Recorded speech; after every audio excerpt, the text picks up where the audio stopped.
Hello students, शुरू करते हैं आज की क्लास। इसके पहले वाले वीडियो में हमने पढ़ा था मोल प्रभाज के बारे में। मोल प्रभाज के बारे में,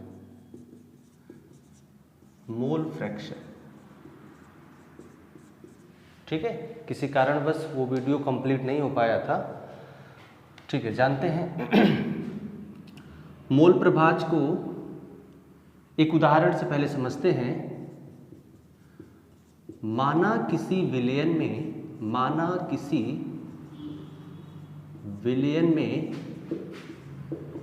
दो घटक कण A तथा B है। ठीक है, एक विलायक दूसरा विलेय। इनमें से कोई भी विलायक कोई भी विलेय हो सकता है।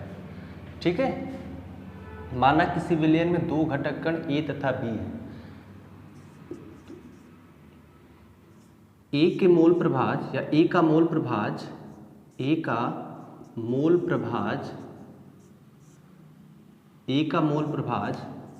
काई A, मोल प्रभाज को काई से प्रदर्शित करते हैं। ये A सफिक्स में है। ये A इस बात को बता रहा है कि मोल प्रभाज A का निकालना है। तो काई A बराबर जिसका मोल प्रभाज निकालना है उसका मोल ऊपर रहेगा डिवाइडेड बाई टोटल मोल। तो दो घटक कण है, टोटल मोल क्या होगा? A के मोल प्लस B के मोल।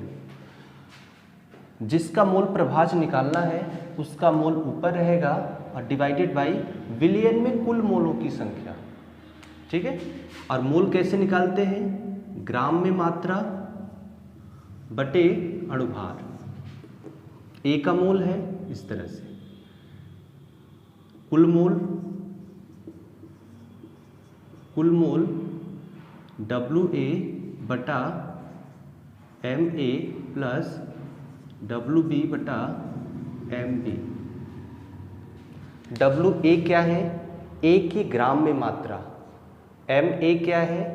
A का अणुभार। A का ग्राम में मात्रा, A का अणुभार। B का ग्राम में मात्रा, B का अणुभार। ठीक है, ऐसे ही B का A का मोल प्रभाज, B का मोल प्रभाज, B का मोल प्रभाज कैसे प्रदर्शित करेंगे? ये एक टेढ़ा बनाते हैं, दूसरा सीधा रहता है। काई B बराबर क्या हो जाएगा? जिसका मोल प्रभाज निकालना है उसके मोल ऊपर रहेंगे डिवाइडेड बाई कुल मोलों की संख्या। विलयन में जितने भी घटक कण हैं, विलेय विलायक सब मिलाकर सबके मोलों को आपको नीचे लिखना है। क्या हो जाएगा? WB बटा MB whole divided by WA बटा MA प्लस WB बटा MB। ये M क्या है? ये सफिक्स में है, आपको सामने नहीं लिखना है। ये A इस बात को बता रहा है कि जो अणुभार लेना है वो A का लेना है, ये ग्राम में मात्रा जो लेना है वो A का लेना है। ठीक है, ये फार्मूला होता है। टोटल दो घटक कण है, दोनों का मोल प्रभाज ये होगा आपका। तो जितने भी घटक कण हैं सबके मोल प्रभाज का योग हमेशा 1 होगा, 1 से ज़्यादा नहीं हो सकता है। ठीक है,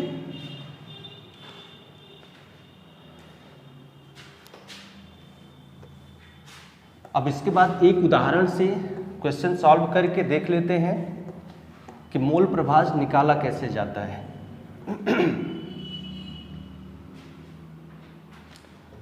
तो उदाहरण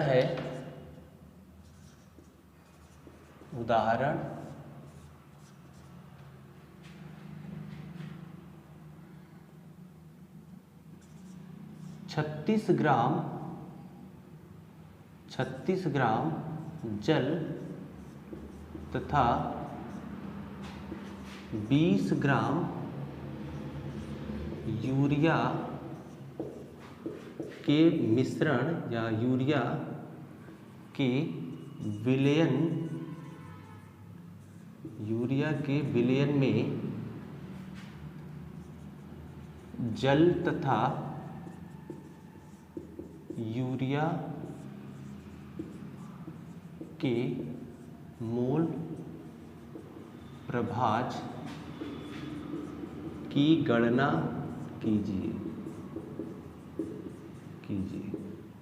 ठीक है, ये क्वेश्चन लिखा हुआ है। दो घटक कण है, पहला जल है, दूसरा यूरिया है। क्या निकालना है? मोल प्रभाज निकालना है। किसका निकालना है? जल का भी निकालना है, यूरिया का भी निकालना है। तो पहले क्वेश्चन में जो दिया है उसको लिख लेते हैं। ग्राम में मात्रा दिया है, मान लेते हैं W1 कितना है? 36 ग्राम है। क्या है? ये H2O है। इसका मतलब है कि H2O के लिए आपने W1 यूज किया है। M1 क्या होगा H2O का? H2O का अणुभार कैसे निकालते हैं? H2O, 2 हाइड्रोजन है, 1 ऑक्सीजन है, तो परमाणु भार कितना होता है? 1 हाइड्रोजन का 1 होता है, 2 हाइड्रोजन का 2 हो जाएगा। 1 ऑक्सीजन का परमाणु क्रमांक 8 होता है, परमाणु भार 16 होता है। तो परमाणु भार आपको लेना है, 18 हो गया। इसका मतलब है कि M1 कितना होगा? 18 H2O के लिए। ऐसे ही W2 कितना होगा?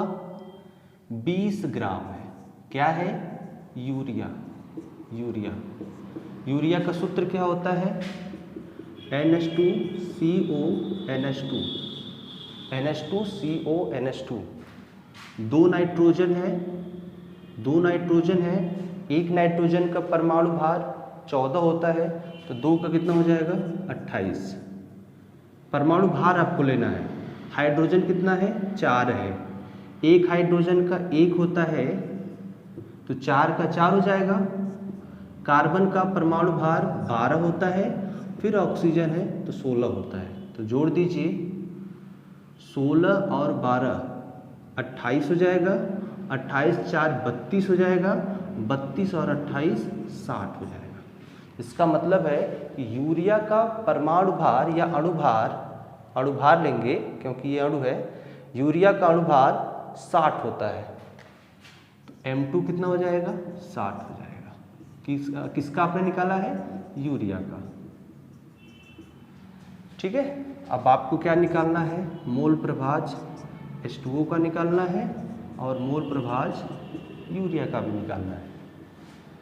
तो फार्मूला क्या है? Chi1 अगर आप ले रहे हैं तो N1 होना चाहिए, मोल ऊपर होना चाहिए, divided by N1 plus N2। ऐसे ही Chi2 is equal to N2 divided by N1 plus N2। ये फार्मूला है।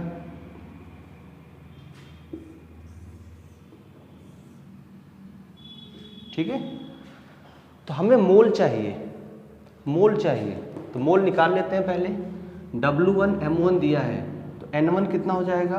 N1 बराबर W1 बटा M1 बराबर W1 कितना है? 36 है। M1 कितना है? 18। 3 आएगा N1। N2 कितना आएगा?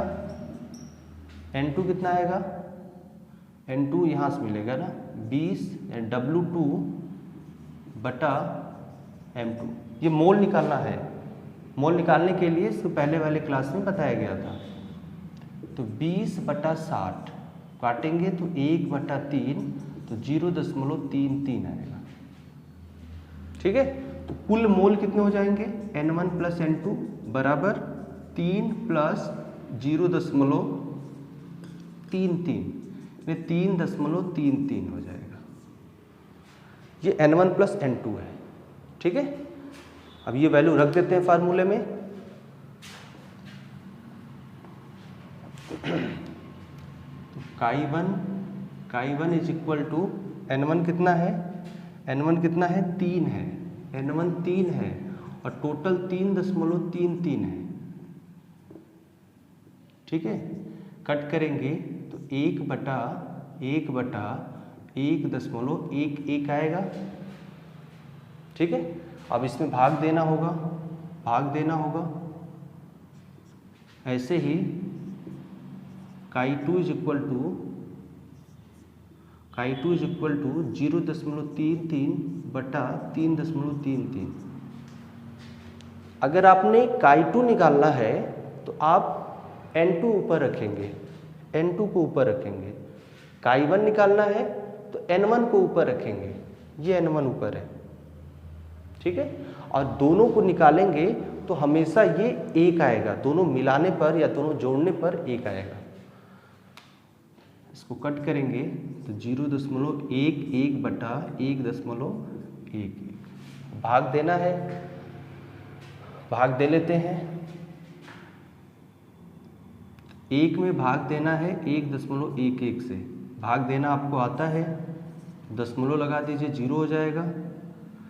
भाग दीजिए 9 बार जाएगा, कितना आएगा 9.99 आएगा। पॉइंट कर दीजिए यहाँ पर, या ऐसे ही रहने दीजिए, 0 0 0 पॉइंट कर दीजिए।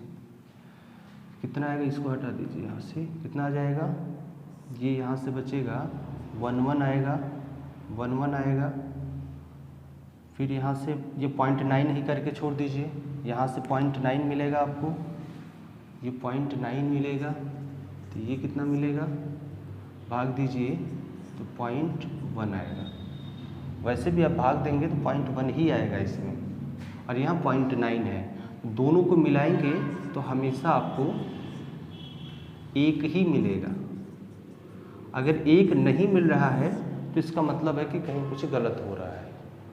जैसे प्रतिशत हमेशा 100 होता है, वैसे ही मोल प्रभाज हमेशा 1 होता है, ठीक है।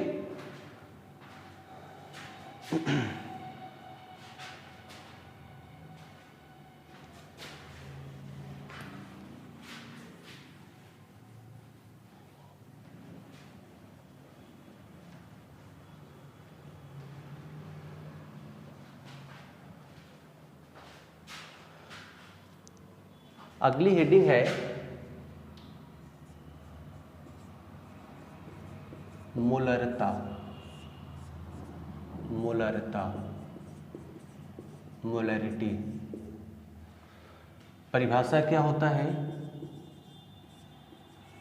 1 लीटर विलयन में, 1 लीटर विलयन में विलेय के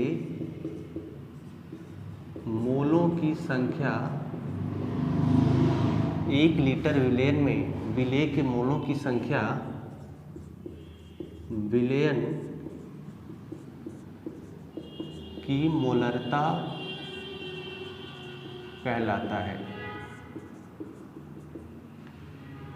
इसे कैपिटल M से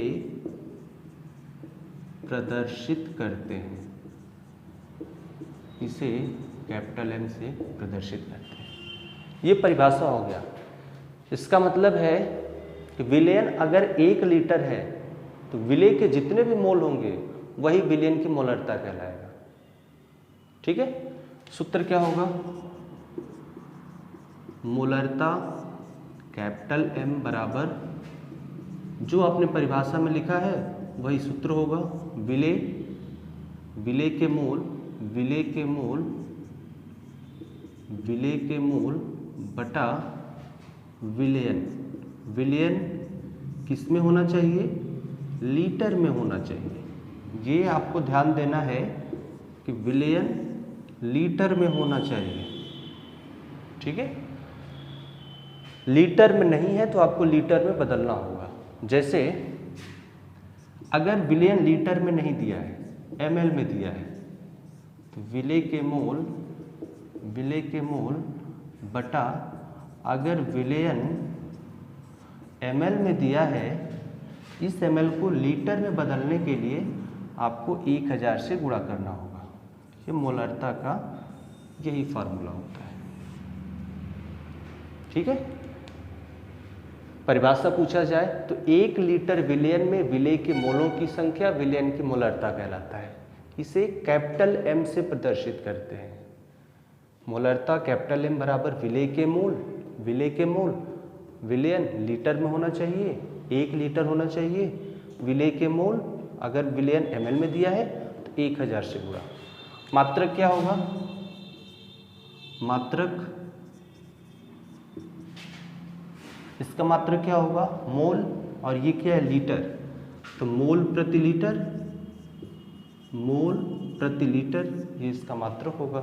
कहीं भी मात्रक अगर आपको मोल प्रति लीटर लिखा है तो इसका मतलब है ये मोलरता को बता रहा है। ठीक है, अब एक उदाहरण देख लेते हैं।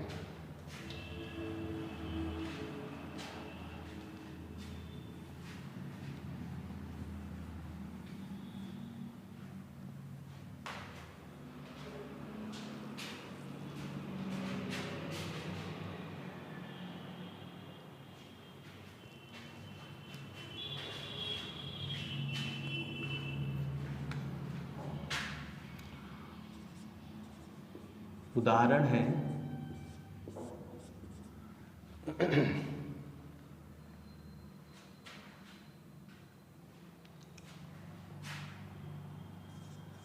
60 ग्राम NaOH को 100 ml जल में मिलाया जाता है।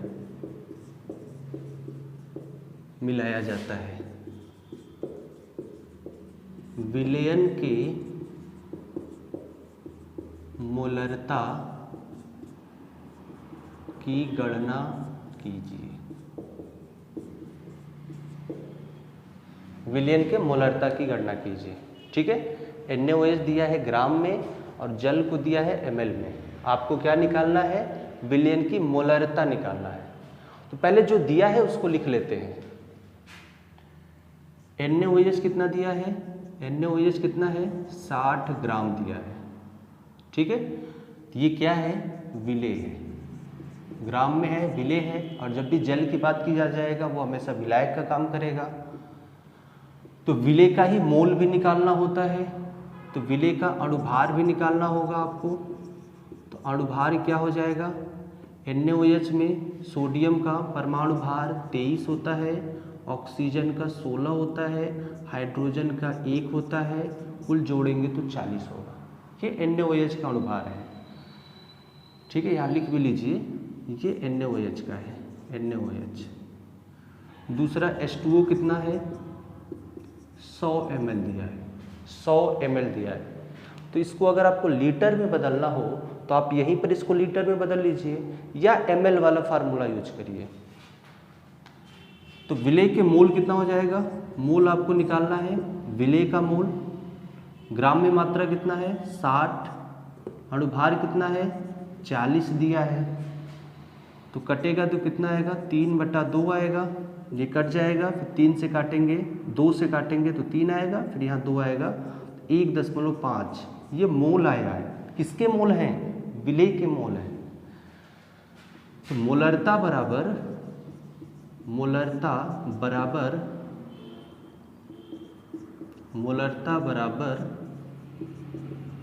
विलेय के मोल बटा विलयन। अगर यहाँ ml में दिया है तो आपको 1000 से गुणा करना होगा। ठीक है, तो विलेय के मोल कितना आया है? 1.5। 1.5। विलयन कितना है? 100 ml है, तो आपको 1000 से गुणा करना होगा। ठीक है, 2 0 से 2 0 कटेगा, इसका गुणा इसमें हो जाएगा तो 15 आएगा। 15 के बाद आपको मात्रक में कैपिटल M लिखना है। कैपिटल M क्या है? मोलरता। अगर आप कैपिटल M नहीं लिख रहे हैं तो दूसरा भी मात्रक होता है मोल प्रति लीटर। दोनों में से किसी का भी यूज कर सकते हैं। तो अगर आपसे कहा जाए 60 ग्राम NaOH को 100 ml जल में अगर आपने मिलाया है तो विलयन की मोलरता कितना होगा? 15 मोलर। इसको पढ़ते क्या है? मोलर।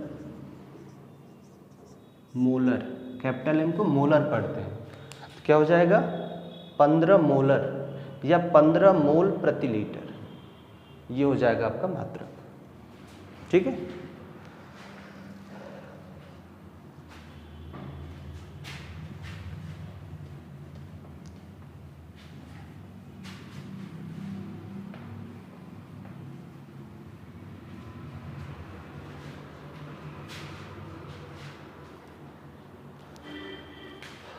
अगला हेडिंग है मोललता, मोलैलिटी, मोलैलिटी। ये मोललता है, ये ल है, मोललता। इसके पहले क्या था? मोलरता। दोनों में फर्क है। परिभाषा क्या होता है? 1 किलोग्राम विलायक में, देखिए यहां पर विलायक रहेगा, विलयन नहीं रहेगा। 1 किलोग्राम विलायक में विलेय के मोलों की संख्या को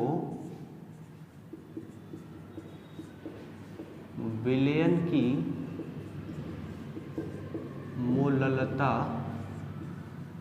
कहते हैं। ठीक है, 1 किलोग्राम रहेगा, विलायक रहेगा, विलयन नहीं। उसमें विलेय के जितने भी मोल रहेंगे वही विलयन की मोललता कहलाएगा। इसे स्मॉल m से प्रदर्शित करते हैं, स्मॉल m से प्रदर्शित करते हैं। सूत्र क्या होगा? मोललता स्मॉल m बराबर विलेय के मोल बटा, यहाँ विलायक रहेगा, विलायक किलोग्राम में आपको रखना है। ठीक है, अगर विलायक किलोग्राम में नहीं लिखा है, ग्राम में लिखा है, तो क्या हो जाएगा? विलेय के मोल बटा विलायक। आप ग्राम में ले रहे हैं तो 1000 से गुणा करना होगा। ठीक है, ये होगा आपका फार्मूला। इसका मात्रक क्या होगा? मात्रक क्या होगा? स्मॉल m या फिर स्मॉल m या मोल प्रति किलोग्राम, मोल प्रति किलोग्राम, मोल प्रति किलोग्राम।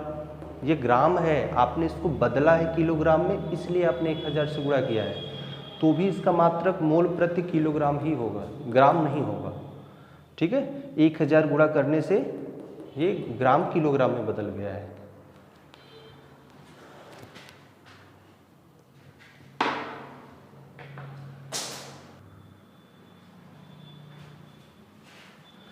अब एक उदाहरण देख लेते हैं। उदाहरण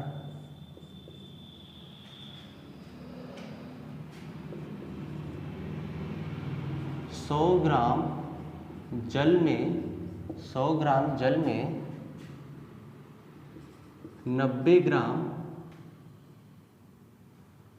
ग्राम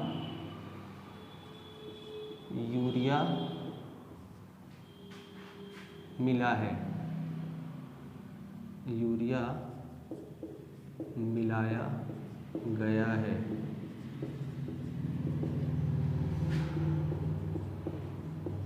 विलयन की मोललता क्या होगी? विलयन की मोललता क्या होगी? ये क्वेश्चन है आपका।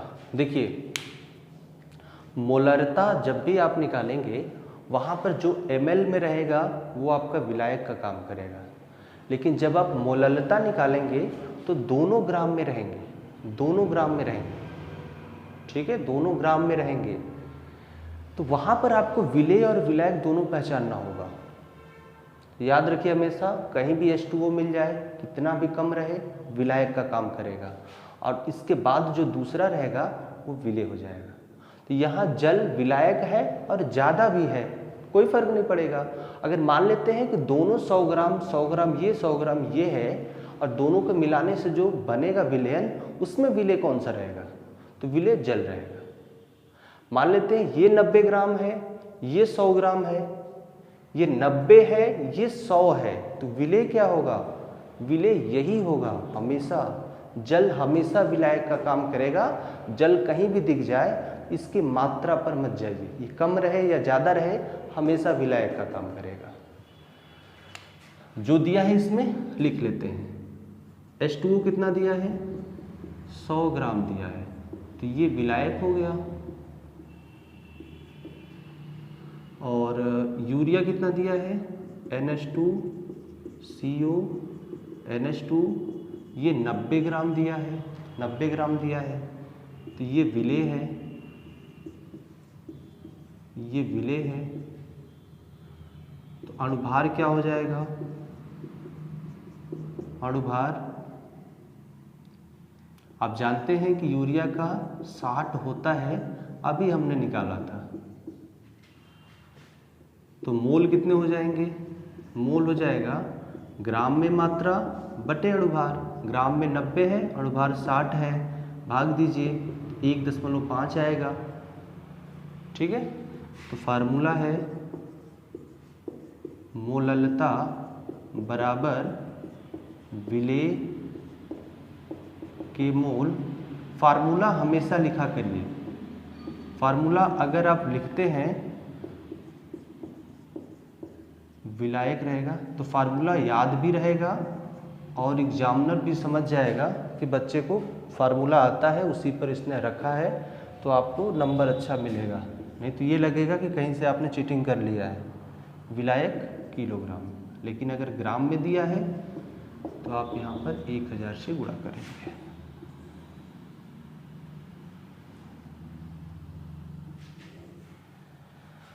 ठीक है, वैल्यू रख दीजिए ऊपर से। विलेय के मोल कितने हैं? विलेय के मोल 1.5।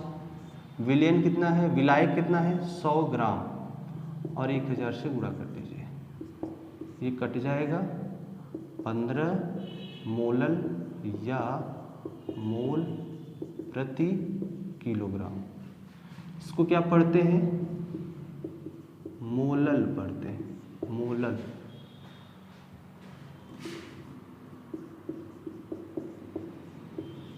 मोलल, ठीक है। यहाँ आपको विलायक रखना है, यही गलती होती है। जितना भी फार्मूला आपको मिला है हर जगह विलेयन लिखा मिलेगा, लेकिन मोललता में जो मोललता है उसमें हमेशा विलायक मिलेगा। विलायक वो भी किलोग्राम में। ठीक है।